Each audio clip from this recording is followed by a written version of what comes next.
창세기 22장에 어떤 내용이 담겨 있는지 1절을 보면 아주 잘 알 수 있습니다. 먼저 1절 말씀을 제가 천천히 한번 읽어보겠습니다. 그 일 후에 하나님이 아브라함을 시험하시려고 그를 부르시되 아브라함아 하시니 그가 이르되 내가 여기 있나이다. 자, 하나님이 아브라함을 시험해 보셨다. 하나님의 테스트. 이것이 창세기 22장의 내용입니다. 자, 그런데 여기서 우리가 오해하지 말아야 할 것, 좀 정리를 해야 할 것이 한 가지가 있어요. 시험이라는 말 때문입니다. 시험. 기본적으로 우리는 시험이라는 말을 별로 좋아하지 않아요. 싫어요. 싫어. 시험, 누군가에게 내가 평가를 받는 거잖아요. 그리 달가운 일이 아니죠. 특히 대한민국에서 학창 시절을 보낸 사람들, 시험 점수에 따라 내가 어떤 사람인지 평가를 받고 시험 때문에 웃기도 하고 울기도 한 것, 이런 경험이 있는 사람들은 시험이라는 말 자체가 별로 좋지 않아요. 그 일 때문에 얼마나 우리의 마음이 지쳐왔는가. 근데 하나님도 우리를 시험하신다고 하니까 시험 자체가 일단 참 부담이 돼요. 하나님도 나를 시험하시나? 그리고 결과가 좋지 않을까봐 걱정이 되기도 해요. 그러면 도대체 하나님의 시험은 어떤 시험일까? 우리가 일반적으로 알고 있는 것처럼 어떤 그 사람의 능력을 테스트하고 그가 받은 점수에 따라 상과 벌을 주는 그런 시험일까?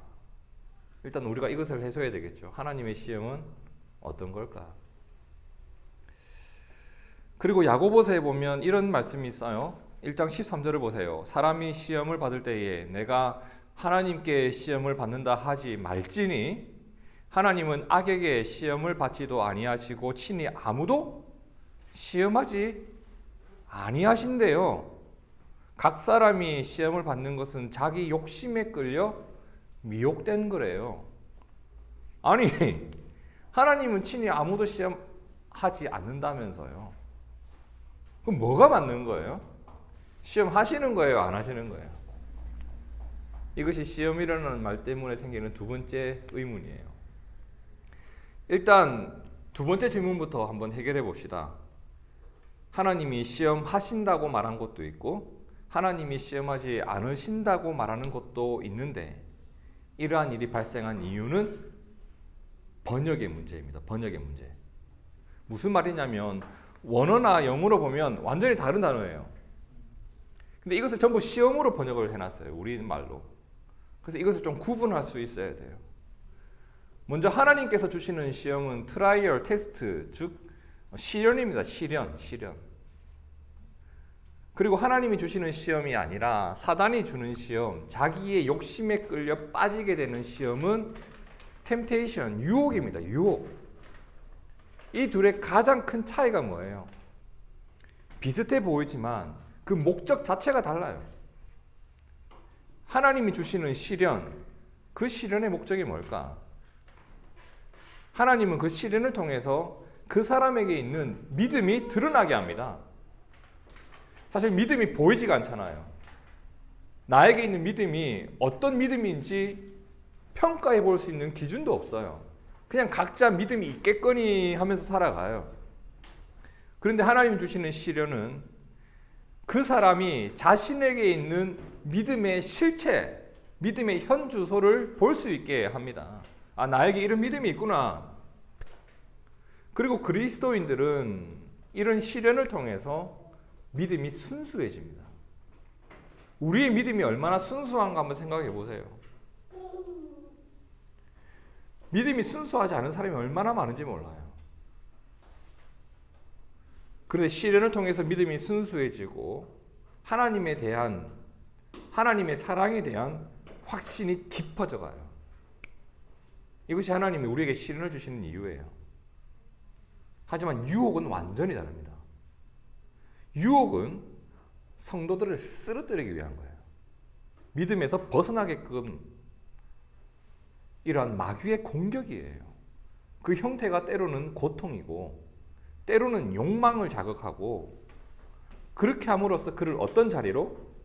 하나님을 벗어나게 하는 자리, 악한 자리로 그를 끌어오는 겁니다. 야고보서 1장 13절의 말씀은 유혹을 말하는 거예요. 하나님은 우리를 유혹하는 분이 아니죠. 그죠?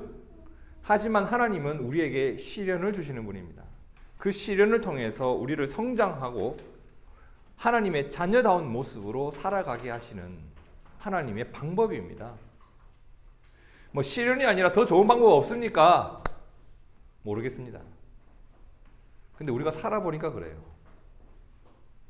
고통 없이 하나님을 강하게 붙잡는 사람 저 본 적이 없습니다. 인간을 너무 잘 아시는 하나님께서 주신, 하나님이 쓰시는 방법이라고 저는 믿어요. 자, 시편을 보면 이런 고백이 나오죠. 시편 119편 67절 함께 읽어볼까요? 시작. 고난 당하기 전에는 내가 그릇 행하였더니 이제는 주의 말씀을 지키나이다. 그리고 66편 10절을 보면 하나님이여 주께서 우리를 시험하시되 우리를 단련하시기를 은을 단련함 같이 하셨습니다. 이것이 하나님이 주시는 시험, 시련을 통해서 이루어지는 일입니다. 정결해져 가고 하나님을 깊이 의지하기 시작하고. 자, 그러면 하나님이 주시는 시험이 이 땅의 시험처럼 그런 시험일까? 믿음의 시련을 잘 통과하면 하나님의 사랑을 더 많이 받고, 그 시련 가운데 넘어지면 하나님은 나를 버리고 시험 잘 치는 사람을 더 칭찬해 주시고, 뭐 이런 시험일까? 여러분, 하나님의 사랑은 내 시험 점수에 따라 바뀌는 것이 아니라는 것을 꼭 기억하셔야 돼요. 아브라함이 얼마나 실수가 많았어요. 우리 지금까지 계속 봐왔잖아요. 헛소리도 많이 하고 헛짓거리도 많이 하고. 그러면 그때마다 하나님이 아브라함의 너 이놈 새끼 너 이럴 줄 알았다, 끄지라, 막 멀리하고 혼내고 쫓아버리고 그러셨나요? 안 그랬다고요. 예수님이 사람들에게 붙잡히시던 날 밤에 베드로가 예수님을 부인했습니다. 너 그따위 믿음으로 살겠다고 꺼져라, 이러지 않았다고요. 예수님 그런 베드로를 더 챙깁니다. 하나님은요, 우리를 시험 점수만큼 사랑하시는 분이 아닙니다. 로마서 5장 8절 함께 읽어볼까요? 시작. 우리가 아직 죄인 되었을 때에, 맞아요, 우리가 죄인 되었을 때예요. 시험에 완전 낙점되었을 때, 어울리지 않는, 하나님의 자녀답지 않았을 때 그리스도께서 우리를 위하여 죽으심으로 하나님께서 우리에 대한 자기의 사랑을 확증해 보이셨다고 합니다. 하나님의 시험은요 몇 점이냐가 중요한 것이 아니라 그냥 그 일 자체를 통해서 내가 그리스도를 닮아가게 된다는 것, 그 자체가 중요한 겁니다. 그래서 우리는 시험 잘 통과했다고 교만해서도 안 되고, 시험을 잘 못 쳤다고 무너질 필요도 없는 거예요. 어쨌든 그 일을 통해 사람이 감당하지 못할 시험을 주지 아니하시는 그분의 뜻 안에서 이루어지는 이 모든 일들을 통하여서 내가 하나님께 가까이 다가가고 있다는 것, 이 자체가 중요한 거예요. 맥스 루케이도가 쓴 예수님처럼이라는 책에 이런 내용이 나옵니다. 하나님은 당신이 무엇을 했기 때문에 당신을 사랑하시는 것이 아니라 당신을 있는 그대로 사랑하신다. 그러나 그대로 두지는 않으신다. 하나님은 당신이 변화되기를 원하신다. 어디까지? 당신이 예수님처럼 되기를 원하시는 게 하나님입니다. 깊이 공감되는 내용이죠. 하나님은 내 점수만큼 나를 사랑하시고 나를 복 주시는 분이 아니에요. 우리가 우리 점수만큼만 하나님의 은혜를 입었다면 살아가는 모습, 하나님께 받는 은혜의 양이 다 다르겠죠. 하지만 하나님 그렇게 하지 않아요. 다만 우리는 그 시련을 통해서 주님을 닮아가게 되고 하나님의 사람다워져 간다. 자, 이것을 이해하고 이제 창세기 22장 1절을 보면 하나님께서 아브라함에게 주셨던 그 시험의 의미와 목적을 알 수가 있죠. 믿음의 실체를 드러내 보여주시고 하나님을 더 깊이 신뢰하는 삶으로 그를 이끌어내고 계셨던 겁니다. 이게 아브라함이 받은 시험이에요. 여기까지 이해되셨나요? 그런데 시험의 내용이 너무 충격적인 거예요. 얼마나 충격적이냐면 일단 한번 보세요. 22장 2절 여호와께서 이르시되 내 아들 내 사랑하는 독자 이삭을 데리고 모리아 땅으로 가서 내가 내게 일러준 한 산 거기서 그를 번제로 드리라. 얼마나 충격적인지 아직 감이 잘 안 오시죠? 자, 이제 레위기 1장 3절에서 9절을 볼 텐데 쉬운 성경으로 제가 실어드렸습니다.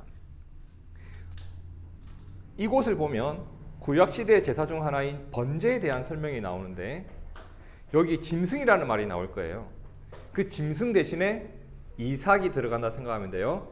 자, 레위기 1장 3절 만약 바치는 번제물이 소라면 흠 없는 수컷으로 바쳐라. 그리고 나서 너희는 그 짐승을 이삭을 회막문으로 가져다가 여호와께서 그 예물을 기쁘게 받으시도록 하여라.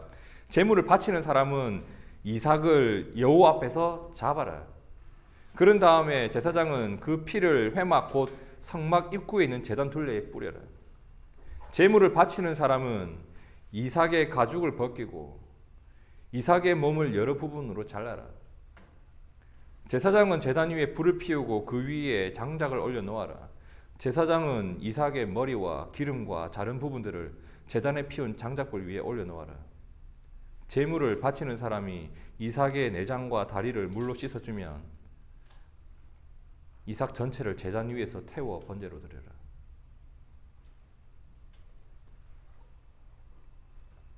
이 가능한 일인가? 가능한 일인가? 더군다나 1절 첫 부분을 보세요. 그 일 후에 여기에 아브라함에게 이 시험을 주셨던 시기가 나오죠. 언제죠? 그 일 후에. 그럼 그 일이 뭐예요? 창세기 21장 14절 아브라함이 아침에 일찍 일어나 떡과 물 한 가죽 부대를 가져다가 하갈의 어깨에 메워주고 그 아이를 데리고 이스마엘이죠. 아브라함이 이삭을 낳은 이후에 그의 첩이었던 하갈과 그의 아들 이스마엘을 광야로 내보낸 날이에요. 그러니까 이스마엘을 내보내고 나서 이스마엘을 10년 넘게 키웠잖아요. 그 사랑하는 아들을 내보낸 그 일이 있은 후에요. 그 마음이 얼마나 공허하고 먹먹했겠어요. 안 그래도 힘든데, 안 그래도 이스마엘과 생이별을 해서 마음이 괴로운데, 안 그래도 지쳐 있는데 지금 마음이 무너지는 일이 떨어진 거예요. 졸지에 그냥 단번에 내 아들이 다 사라지는 거예요. 이스마엘은 쫓아냈고 이삭을 잡으라고 하니까. 이삭은 하나님의 약속을 받은 이후에 25년 만에 얻은 아들이에요. 이제는 이스마엘도 없고 유일하게 남은 아들인데 그 아들을 번제로 드리라고 하니까 기가 막힌 일인 거예요, 사실은. 아무것도 남은 게 없어요, 이제. 그렇죠. 우리야 내일 아닙니까? 그리고 우리는 이게 뭔지 알아요? 하나님의 시험이라는 것을 알고 있잖아요. 그런 우리가 보는 느낌하고 아브라함이 이걸 내가 자신이 이제 풀어야 될 일인 거예요. 어떻게 하지? 어떻게 하지? 마치 집주인이 집 나가라고 할 때 이제 어디로 옮겨가지라고 걱정하는 것처럼 우리 어디서 예배 드리지? 이런 현실적인 문제잖아요. 지금 이거는 네 아들을 번제로 드리라. 어떻게 하지? 어떻게 하지? 아브라함 이게 시험인지 몰라요. 하나님이 나 시험 문제 낼게. 자, 이삭을 바치자. 이렇게 한 게 아니라 이삭을 바쳐라. 명령으로 떨어진 거예요. 시험인지 모르고 이 일을 지금 지나가고 있는 거예요. 그럼 이제 이 일에 대한 아브라함의 반응이 나오겠죠. 어떻게 반응했는가? 자, 3절에 나옵니다.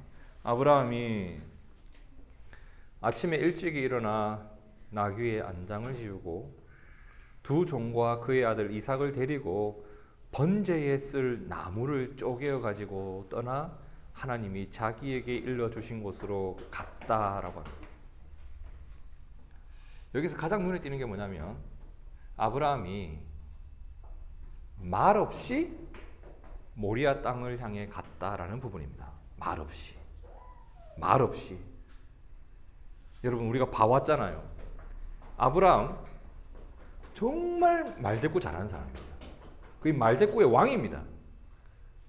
하나님이 뭔 말만 하면 자꾸 말대꾸하는 게 아브라함이었어요. 생각해 보세요. 아브라함에게 하나님이 나타나서 내가 너의 방패고 너의 상급이다.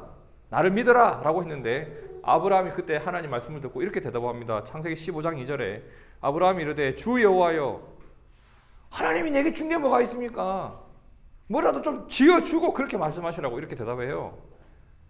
하나님 저는 아직까지 자식이 없어요. 내 상속자는 다메섹 사람 엘리에셀입니다. 그리고 한 번은 하나님께서 사라가 너의 아들을 낳게 될 것이다 라고 했을 때 아브라함이 뭐라고 해요? 아브라함이 이에 하나님께 아뢰되 이스마엘이나 하나님 앞에 살기를 원하나이다. 하나님께서 소돔과 고모라의 심판을 예고해 주셨습니다. 그때 아브라함이 하나님께 뭐라고 대꾸해요? 주께서 이같이 하사 의인을 악인과 함께 죽이심은 부당하오며 의인과 악인을 같이 하심도 부당하니이다. 세상을 심판하시는 이가 정의를 행하셔야 하지 않겠습니까? 말대꾸 정말 잘해요. 그런데 이 어마어마한 일 앞에서 아브라함은 아무 말이 없어요. 사실 대꾸할 말이 있었거든요. 자, 창세기 17장 19절을 함께 읽어볼까요? 시작. 하나님이 이르시되 아니라 내 아내 사라가 내게 아들을 낳으리니 너는 그 이름을 이삭이라 하라. 내가 그와 내 언약을 세우리니 그의 후손에게 영원한 언약이 되리라. 그렇죠. 하나님은 예전에 이 아들 이삭과 그의 누구에게? 후손에게 영원한 언약을 세운다고 하셨지 않습니까? 얘가 살아야지 그 일을 할 거 아닙니까? 근데 이 아들을 번제로 드리라니 지금 무슨 말을 하는 겁니까, 하나님? 이렇게 말대꾸 할 수 있는데도 불구하고 아브라함이 이상하게 뭘 안 해요? 말을 안 해요. 그리고 아무 말 없이 3일을 걸어갑니다. 22장 4절 제3일에 그렇게 3일간 아무 말 없이 도착을 한 곳이 하나님이 말씀하신 모리아 땅 어떤 산 그 아래에 도착을 해요. 이제 여러분의 상상이 필요합니다. 이 3일간 아브라함의 마음이 어땠을까? 내 아들을 잡으러 가는 그 3일간의 발걸음이 어땠을까? 그 마음이 어땠을까? 제가 애를 키우면서 느끼는 게 이런 거예요. 자녀가 아픈 것만 보아도, 아이가 우는 모습만 보아도 마음이 너무 아프거든요. 차라리 내가 아프지, 차라리 내가 힘들지. 근데 지금 아브라함 아들을 번제로 드리러 가는 이 길목에 정말 별의별 생각이 다 들었을 겁니다. 그리고 3일 만에 도착한 그곳에서 아브라함은 종들을 기다리게 하죠. 그리고 아들만 데리고 어디로 가요? 산으로 올라가는 거예요. 6절 아브라함이 이에 번제 나무를 가져다가 그의 아들 이삭에게 지우고 심지어 자기가 태워 죽을 타 죽을 나무를 누가 지고? 이삭이 지고 아브라함은 뭘 들어요? 불과 칼을 손에 들고 두 사람이 동행을 했다고 합니다. 점점 제사를 드려야 될 시간이 다가오고 있습니다. 아브라함은 이 시련의 가장 힘든 지점을 지금 지나가고 있는 거예요. 그런데 그 힘든 마음을 품고 한 걸음 한 걸음 내딛고 있는 아브라함에게 아들 이삭이 입을 열어서 묻습니다. 7절 이삭이 아버지 아브라함에게 말하여 이르되 내 아버지여 내 아버지여 내 아들아 내가 여기 있다. 왜? 이삭이 이르되 불과 나무는 있는데요. 뭐가 없어요? 번제로 드릴 양은 어디 있습니까? 이걸 물어봐요. 그냥 마음 찢는 질문이죠. 너야 너. 이렇게 대답 못 하잖아요.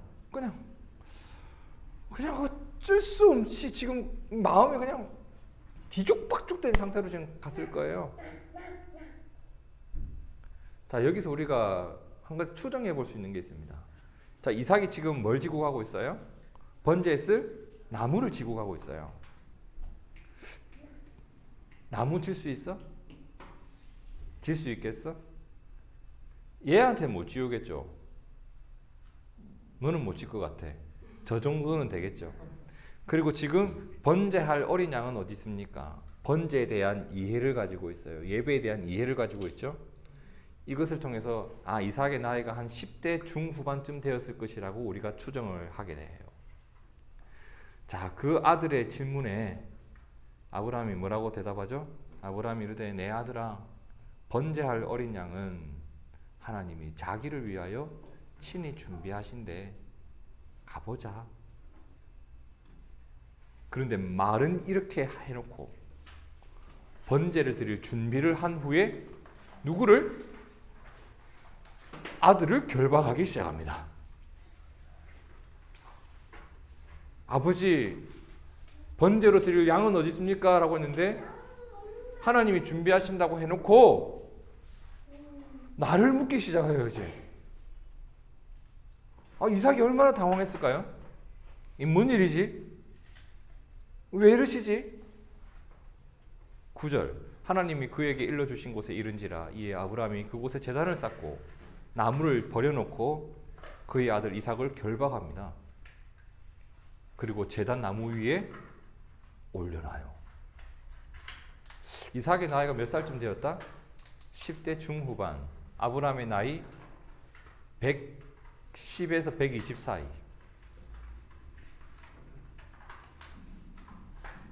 여기서 우리가 보게 되는 게 이런 내용이에요. 지금 이 시험은 아브라함을 시험한 것이었는데 사실 시험을 치고 있는 사람이 한 사람 더 있었어요. 누구? 이삭인 거예요. 이삭은 100살이 넘은 아버지가 나를 결박할 때 왜 이러냐고. 미쳤냐고. 이 아버지가 너무 오래 사나? 왜 이러나? 이렇게 하지 않고 가만히 있어요. 도망가지 않아요. 심지어 아버지가 이제 나를 잡으려고 해요. 나를 눕히더니 칼로 나를 찍어 죽일 거예요. 근데 그 자리에 가만히 누워 있는 거예요. 그렇게 아브라함이 칼로 이삭을 내려 찍기 직전에 급하게 하늘에서 이러한 음성이 들려와요. 여호와의 사자가 하늘에서부터 그를 불러 이르시되 아브라함아 아브라함아 아브라함아. 아브라함이 이르되 내가 여기 있나이다 하매 사자가 이르시되 그 아이에게 내 손을 대지 마라. 그에게 아무 일도 하지 마라. 네가 내 아들 내 독자까지도 내게 아끼지 아니하였으니 내가 이제는 네가 하나님을 경외하는 줄을 아노라. 자, 이게 이제 시험인 게 알려진 거죠. 아브라함에게도. 이거 딱 알았을 때 에이씨 정말 하나님 뭐 하시는 거냐고 지금 도대체 나한테 도대체 왜 이러시는 거예요? 라고 저 같으면 그랬겠지만 아브라함은 이때도 아무 말이 없어요. 그냥 가만히 그 말을 듣습니다. 이렇게 아브라함과 이삭은 이 시련을 지나가죠. 이 시련을 지나가요. 너무 힘든 시련입니다, 사실. 그런데 이 일을 통해서 드러난 게 있었단 말이에요. 내가 이제야 네가 하나님을 경외하는 줄을 아노라. 아브라함이 어떤 자였다? 하나님을 경외하는 자였다. 아니, 정확하게 말하면 아브라함이 어느새 하나님을 경외하는 자가 되어져 있었던 겁니다. 이것을 하나님도 확인하는 시간이었고 아브라함 자신도 확인하는 시간이었습니다. 내가 하나님을 경외하는 자였구나. 이렇게 내가 하나님을 경외하는 자였구나. 여러분 생각해 보세요. 아브라함의 믿음의 굴곡이 얼마나 많았어요. 기근 만나면 도망가고, 아내 팔아 내 목숨 살리려고 하고, 재산 때문에 조카 버리고, 첩을 두질 않나. 하나님 말 앞에 계속 말대꾸를 하지 않나.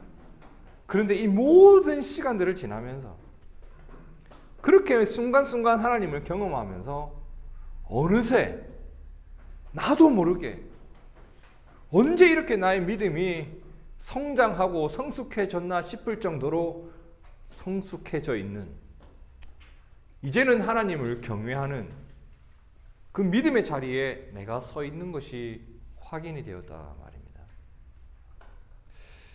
여러분, 이렇게 믿음이 자라게 된 것, 이것이 교회를 통해서 누리는 은혜이고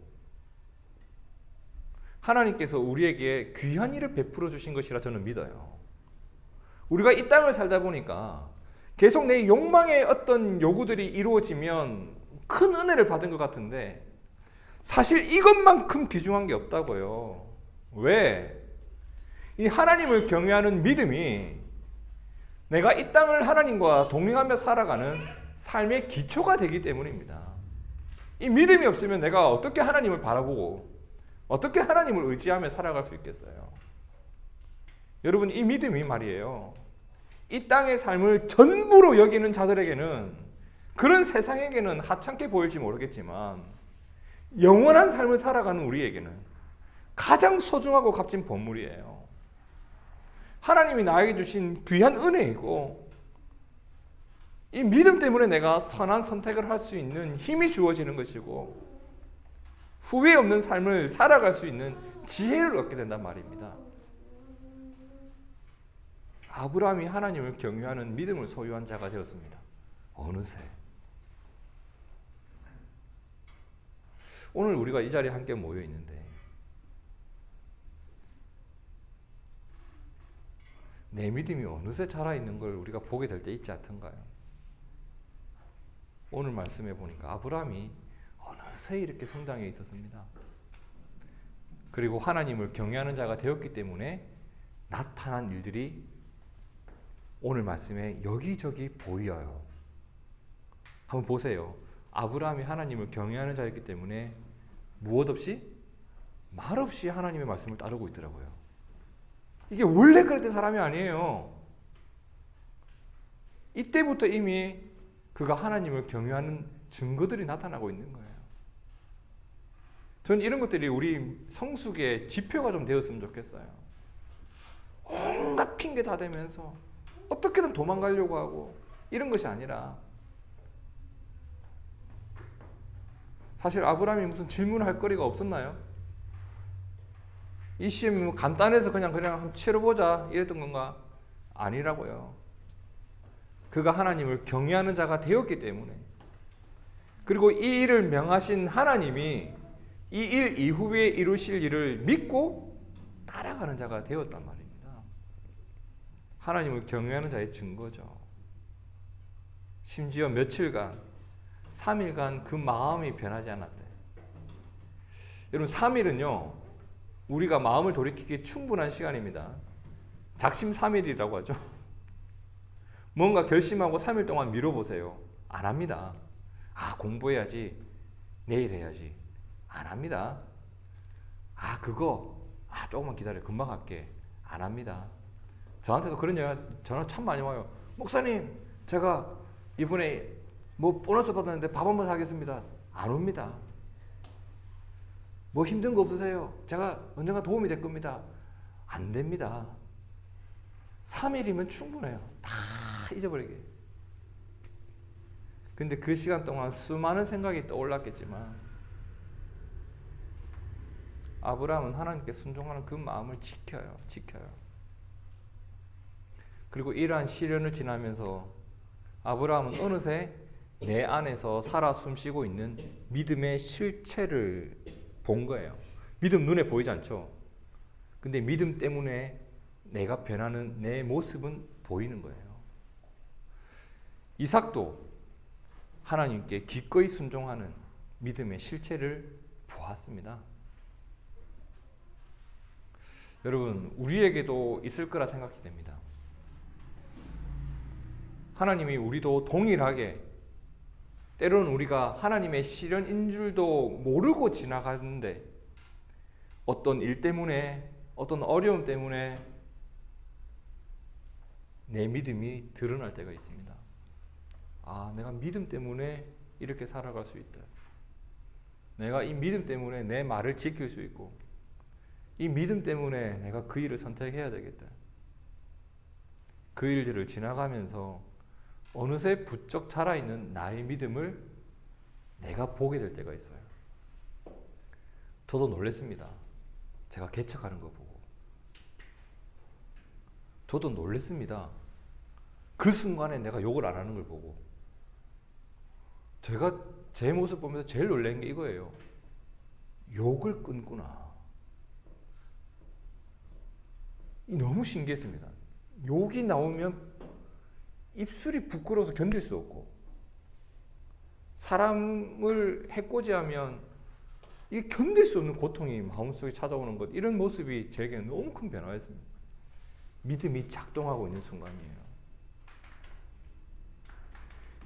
예전에는 폴라포 껍데기를 길거리에 버린 적이, 제가 땅바닥에 버린 폴라포만 해도 100개가 넘을 겁니다.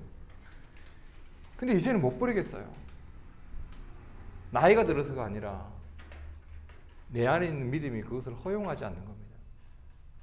이런 모습을 보면서 내 안에 믿음이 살아있는 것을 내가 보게 되는 겁니다. 여러분에게도 그런 일이 많을 거라 생각돼요. 근데 여러분 기억하세요. 그렇게 내 안에서 작동하고 있는 그 믿음이 오늘까지 내가 하나님을 바라보면서 살아온 힘이 되었고, 그렇게 시련을 통해서 자란 내 믿음이 유혹을 이기는 힘이 돼요. 하나님의 시험이 마귀의 시험을 이기는 능력이 된단 말이에요. 그리고 내가 선한 발걸음을 내디디면서 내가 그러한 삶을 선택하면서 살아갈 수 있는 힘이 되어서 오늘 여기까지 오늘 우리가 온 거예요. 여러분, 하나님의 시련은 감당하지 못할 시험은 주지 않으세요. 그리고 그때 하나님은 나를 돕고 계세요. 우리가 자녀에게 우리 자녀가 이렇게 잘 자라고 있는지 시험해 볼 때가 있잖아요. 그때 막 무적대기로 하나요? 그러지 않아요. 돌봐가면서 챙기면서.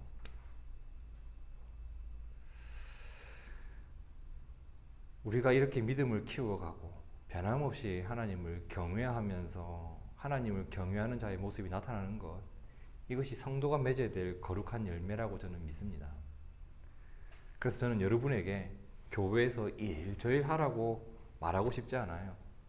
그냥 이러한 열매를 맺어가면서 세상 속에서 열심히 살아가시고 그 열매를 보면서 내 안에 있는 믿음이 실제로 존재하는구나. 그리고 이 믿음이 나를 살리는구나. 그렇게 우리가 살아가자고요. 그냥 그 열매들이 내 삶을 아름답게 하고 그릇된 길을 가지 않는 방패가 될 겁니다. 자, 우리 시편 34편 9절 함께 읽어볼까요? 시작. 너희 성도들아 여호와를 경외하라. 그를 경외하는 자에게는 부족함이 없도다. 이러한 믿음의 자리로 우리를 이끄시는 하나님의 손길 안에서 믿음으로 이 땅을 살아가는 그 거룩함이, 그리고 하나님을 경외하는 자로서의 믿음의 발걸음이 오늘 우리에게 있기를 진심으로 축복합니다. 우리도 하나님께 이 말씀을 꼭 들었으면 좋겠어요. 너가 하나님을 경외하는구나. 함께 기도하겠습니다.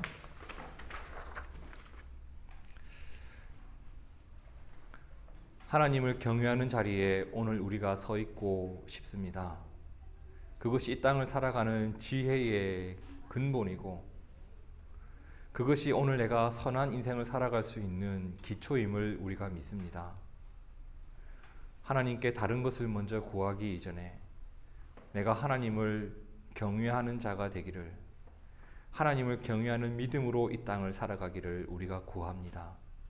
그것이 나를 살리는 힘이요 나의 능력이요 이 땅을 후회 없이 살아갈 수 있는 능력임을 우리가 고백합니다. 주님, 시련 속에서 하나님을 경외하는 믿음을 일구어가는 우리가 되게 도와주시고, 그 믿음으로 인하여 하나님께 칭찬받고, 그리고 그 믿음으로 인하여 내가 그릇된 길을 가지 않고 세상을 하나님의 나라로 세워가는 그 믿음의 삶을 살아가는 우리가 되게 도와주옵소서. 아브라함이 하나님께 인정을 받았던 것처럼 오늘 둥지교회가, 그리고 이 자리에 있는 한 사람 한 사람이 그러한 자들 되기를 간절히 원하오며 살아계신 예수님 이름으로 기도드립니다. 아멘.